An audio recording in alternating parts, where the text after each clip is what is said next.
안녕하세요. 뉴스 놀이터입니다. 자, 최시원 씨를 향한 비난이 거세지고 있는 가운데 숨진 한일관 대표 혈액에서 녹농균이 검출됐다고 합니다. 그럼 자, 이 뉴스를 알아보도록 하죠. 가수와 배우로 활동하고 있는 최시원 씨의 반려견에 물려 숨진 한일관 대표 김모 씨가 혈액에서 논균에 감염된 것으로 알려졌습니다.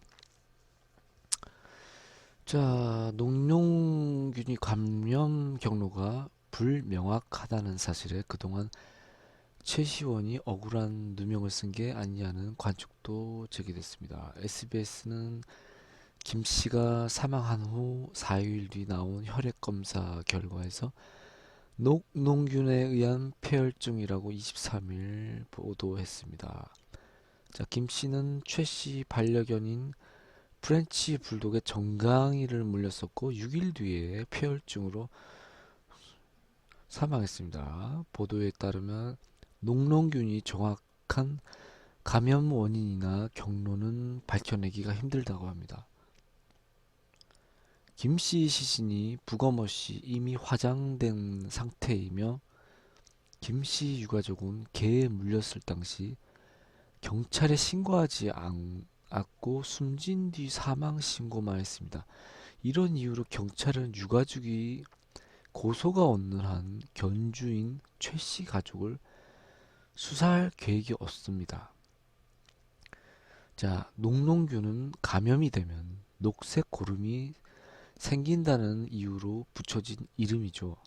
상처가 난 부위에 침투해서 감염병을 만듭니다. 김 씨는 녹농균이 혈액으로 들어가 온몸으로 펴지면서 폐혈증으로 발전한 것으로 보입니다. 감염 경로에 대해서는 의견이 분분한데요. 질병관리본부 지침에는 여러 항생제의 내성을 가진 녹농균이라면 일단 병원 안의 감염을 의심해 봐야 한다고 명시되어 있고요.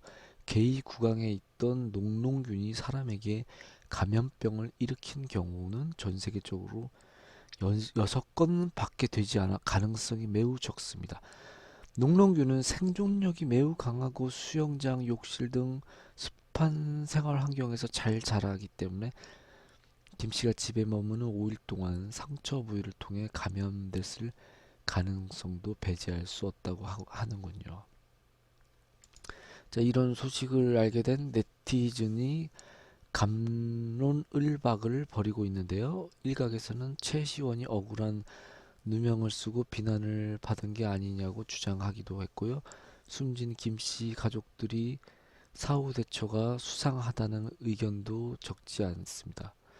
반면 목줄이나 입마개 등 안전장치를 하지 않고 외부에 노출시켰다는 점에서 책임을 피할 수는 없다는 의견도 보이고 있습니다. 자, 계속 뉴스를 알아보면 가수 겸 배우 최시원이 반려견에 물려 사망한 한일관 대표 김씨 사망 원인이 녹농균이라고 밝혀졌는데요.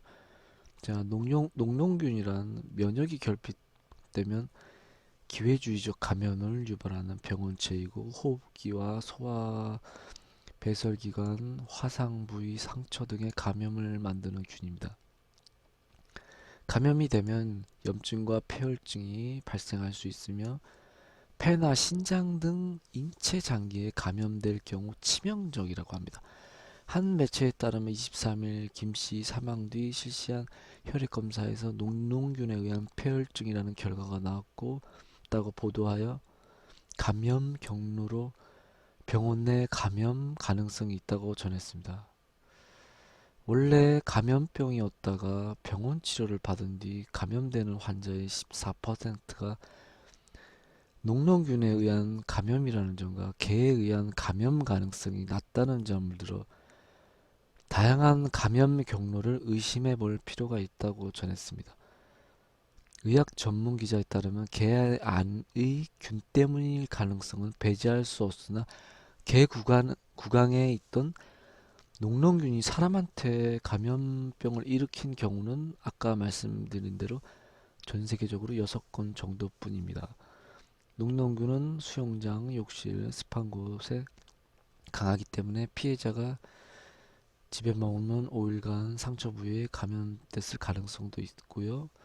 한편 녹농균이 화제가 되자 일회용 물티슈에서 녹농균이 검출되었다고 보고된 사례가 화제입니다. 자, 정무상 제주 한라대 임상병리과 교수에 의하면 제주도 내 대중음식점, 커피 전문점, 제과점 등에서 구할 수 있는 일회용 물티슈의 미생물 오염도를 검사한 결과 55개 중 50개, 90.9%에서 세균이 검출됐다고 밝혔습니다. 자, 그럼 여러분 녹농균 조심하시기 바랍니다.